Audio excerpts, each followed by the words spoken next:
Okay, so we've had a chance to look at linear models and quadratic models. The last thing we're going to explore are exponential models. And you'll notice again, the note starts the same way. We can represent an exponential model using a table of values, a graph, or an equation. And it's your responsibility to make sure that you can identify what kind of model it is if you are given any one of these things. So when we are given a table of values that represents an exponential model, the growth or decay factor will be equal. And we'll have a look at an example of that. But previously, we would calculate first differences and then second differences. And if neither of those were the same, we could confirm that the model was not linear and not quadratic. Now we have to use a different approach to prove that it is exponential. The graph is an exponential curve, okay? So there's no straight part to that graph. The exponents. So with an exponential equation, the exponent is where you will find the variable. So as you can see in these samples, 2 to the power x. So x is your variable, your independent variable to be more specific, and it will be located where an exponent would normally be found, okay? So you've got a base of 2 and an exponent of x. Here we have a base of 0.339 and an exponent of x. Here we also have an exponent of x. It's just kind of hidden in an equation, but still it is located where an exponent would be. This is an exponential equation, okay? And in terms of the slope, it is a non-constant slope because of the fact that that graph is curved, okay? With a linear model, we are adding a fixed amount to get to the next number. With an exponential model, we are multiplying by a fixed amount to get to the next number. And that applies to the table of values, which, as I said, we will look at an example shortly.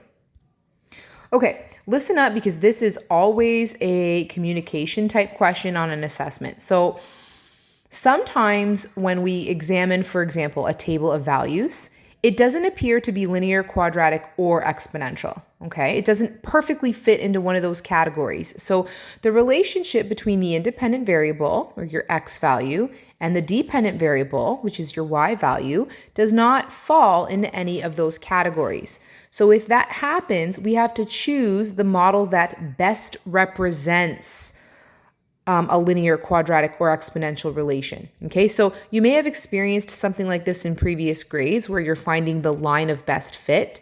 In this context, that's called a regression. And again, we will talk more about that in the examples. Okay, so we're going to get started with a real life application. If you were told that the population of a certain town grows by a % each year, okay, and they wanted to know what is the factor that the population is being multiplied by. I want to just kind of throw this example out here. This is very similar to what you do when you want to calculate the price with tax. So we all know that currently in Ontario, our tax rate is 13%. But if I am at Lululemon and I see a pair of pants for $98 and I want to know how much that'll be with tax, I multiply that by 1.13. Okay, so same idea here. If I know that the population is growing by 15%, the factor there would be 1.15, okay? And if you want to know how to do that with steps, you take the percentage, divide it by 100, and add 1 to it, which makes perfect sense because, let me get my calculator, 15 divided by 100 plus 1 is 1.15, okay? The reason I'm showing you the long way to compute that is because here, kids tend to get confused when the percentage itself is expressed as a decimal. So if I take 0.6, which is the percentage I was given, divide it by 100 and add 1, here the growth factor would be 1.006, which I will record in my little example here, okay? Again, if I take that percentage of growth, so if the population was growing by 9%, I would divide that by 100 and add 1, and the growth factor is 1.09. Okay. So you'll see a question like that in the textbook, and now you'll know how to do it. All right, here they are giving us real life scenarios, and we need to determine whether or not it is representing linear growth or exponential growth. Again, with linear growth, you have constant growth, okay? Every increment increases by the same amount or decreases depending on the question. With exponential growth, you do not have equal increments. So what I would say here is label these as either L or E, linear or exponential, okay? Pause the video, give that a go, and then check your answers. Okay, so there are the answers, and let's discuss why those are correct. If you earn a 6% raise every year, okay, you're not earning the same amount every year. Let's say it's $100. 6% of $100 is $6, right? So now you're making $106. And then again, if I'm making $106 and I'm earning a 6% raise, next time around, I'm making $112.36. We don't have equal increments of growth, okay? The little shortcut here, anytime something is growing or decreasing by a percent, that is exponential, okay? The supply decreases by half each hour. So again, let's say I'm starting with 100 units, and then I go down to 50, and then I go down to 25, and then I go down to 12 and a half. I'm decreasing in each increment, but not by the same amount. So again, that's exponential. So if you see things like increasing or decreasing by a half or a third or a quarter, that would be exponential growth or decay. Okay, sorry, I just needed a drink. Every day, 2 more people show up. That would be linear growth, okay? Again, if 2 people are showing up each time consistently, those are equal increments. In the last example, she gets a $5 tip for each manicure. Because you're consistently increasing by $5, that would be a linear relationship. Okay, we've done lots of examples like this already, and so now it's only fitting that one is included in our lesson on exponential relations. So this is a table of values, okay? We would show that by finding in this case, it's going to be the growth factor because these Y values are growing, all right? Typically, your table of values are set up vertically. I've talked about that, but in the textbook, sometimes they write them out horizontally, so I wanted you to see what that looks like. So in order to calculate the growth factor, you take we're not going to put anything in there, you take the last Y value, which in this case was 2,000, and divide it by the Y value that came before that, okay? Which works out to be 1.0249, okay? So we do not calculate first and second differences to show that the model is exponential. We calculate the growth factor. So when I went from here to here, okay, this sample or number grew by about 2.5%. Okay, do you see that there, right? Because we would move the decimal over 2 places, so 2.49 or 2.5%. Now, I want to make sure that this grew by 2.5% as well. I drew my arrow in the wrong direction. I apologize. Ooh, sorry. That this grew by 2.5% as well. And if I can show that, this would be an exponential relation. Now, in the spirit of saving time, I'm going to pull out my teacher copy. You'll notice that in each one of these boxes, I took the previous Y value and divided it by the Y value right in front of it. And every time I did that, I either got 1.0249 spot on or 1.025. Those are incredibly close. If I were to round that value, I would get 1.025. And so this is exponential. It's exponential growth, and each time we move along the table, we are showing growth by about 2.5%. Okay, in the next question, they give us a series of equations, and we have to tell whether or not they are exponential. So remember, if there is an exponent with a variable in it, okay, that makes it exponential. I would suggest pause the video, try to distinguish whether yes, they are or no, they are not for these 3 examples, and then check your answer. Okay, this first one is definitely exponential because, okay, we have an exponent with a independent variable in it. This guy, x to the power 5, we haven't talked about those types of relations yet, so that's a nothing. Here we have 8.4 to the power x, that is also exponential. Okay, Number 5, for the given curve, sketch a curve with the same starting value but a lesser rate of change. So again, for both of these, then we want to sketch something with a lower starting value and a greater rate of change. I would say pause the video, try it on your own, and then verify your answer with mine. Okay, so I thought it'd be convenient here to color code my answer. And again, let's think of this in terms of something we're all interested in, okay, making money. So with the green graph, okay, this would be like saying I invested the same amount of money as my good friend, Mr. Milanoff, okay, and my stock didn't grow as fast as his. Okay, so this would be Mr. Milanoff's stock, same starting value, a lesser rate of change with the green graph.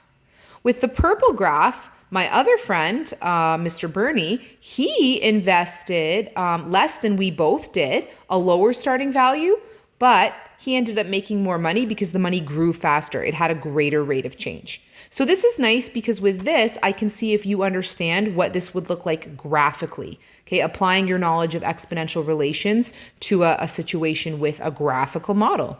The name of the unit. Okay, I like this question because we have a chance to compare, again, an example involving making money, which is something that's pertinent to everyone.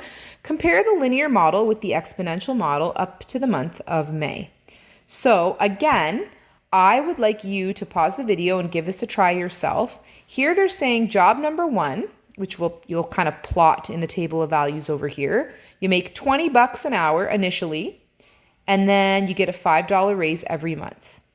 Okay, so that seems pretty straightforward. Once you do that, you're going to calculate the first differences. So go ahead and try that either on scrap paper or on the teacher copy of the note or on line paper, and then check your answer with mine. Okay, so as it said above, with job number 1, you're making $20 an hour, and then every month that goes by, you get a $5 an hour raise. Okay, so when I go to calculate the first differences, meaning I subtract the last y value from the bottom up, so 40 minus 35 is 5. 35 minus 30 is 5. 30 minus 25 is 5. Okay, the first differences are equal. This is additive growth, right? Every time I want to move down the y column, I am adding the same fixed amount. This would be a constant rate of change. Now over here is a little different. Here, you're starting off with $20 an hour, but every month you get a 20% raise. So I want you to try to fill in that table of values and check your answer with mine. All right, so let's talk about how I've started this table of values. First month, $20, okay? Second month, I made a 20% raise, so 20 times 1.2, right? That growth factor. Now I'm making $24, okay? I shouldn't have filled this in yet, so just please ignore it right now. Now I'm going to take that $24 I'm making and I'm going to multiply it by 1.2 for my next 20% raise. Now I'm up to $28.80. And I'm going to take $28.80 and again multiply it by 20%, a 20% raise. Now I am up to $34.56. And then again, I'm going to multiply by 1.2, and I am making a whopping 41.47. We're going to round to the nearest cent. Okay, so not as straightforward as job number 1. And it's interesting because I'm earning equal amounts. When I move on to February, I'm making more in job 1. I'm still making more in job 1 by March, but then in April, I'm also making more at job 1.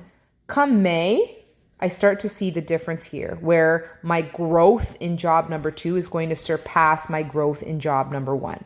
Okay, and then again, when we talk about finding the first differences, I'm subtracting from the bottom up. So 41.47 minus 34.56 is 691. And oopsie daisy. And 34.56 minus 28.80 is 576. So we're subtracting from the bottom up to get first differences. Okay, I had actually done these ones too early. And you can see this is not a linear model because the first differences are not equal. However, when I find the growth factor, meaning I take my last y value, which was 41.47, and I divide it by my previous y value, 34.56, I get 1.1999, and we're going to round that to 1.2. Okay, which is what I should have predicted because I know I am growing by 20% each time, okay, I face another month, right? And again, because we multiplied, sorry, I'm running out of room here, because I multiplied by 1.2 to complete that table of values, the exponential model shows me multiplicative growth, whereas over here, I added 5 each time, that is additive growth. All right, we've done a couple questions like this all along, and so it's only fitting that we finish the exponential lesson with this example. So which variable in the formula, and it's given to you right there, should be set constant to generate a linear relationship? So when I do these questions, I ignore the y equals. I'm basically just looking at the equation they give me. So if I wanted to make this linear, okay, linear relations do not have exponents with variables in them. So the answer here would be as simple as this. If I were to make this into a number, and I'm going to pick a nice easy number. I'm going to pick the number 1. If I were to take that equation, and replace that s with the number 1, this is no longer exponential because anything to the power 1 is itself. So the answer here would be set s to a constant. Setting s to a constant would get rid of the part of the equation that makes this exponential. Now, in this equation, it says which variable should be set constant to generate an exponential relationship. I want to keep this exponential. I like having the exponent containing the variable. And so the -9 doesn't impact that exponent, but the a value does. If I were to throw a number into there, I still have a variable where the exponent would go, and yet I'm replacing this with a constant. And a lot of students struggle with those types of questions. So by all means, if it's a little bit confusing, I'm happy to answer questions about it on Teams or in EDSB. And here is your assigned homework.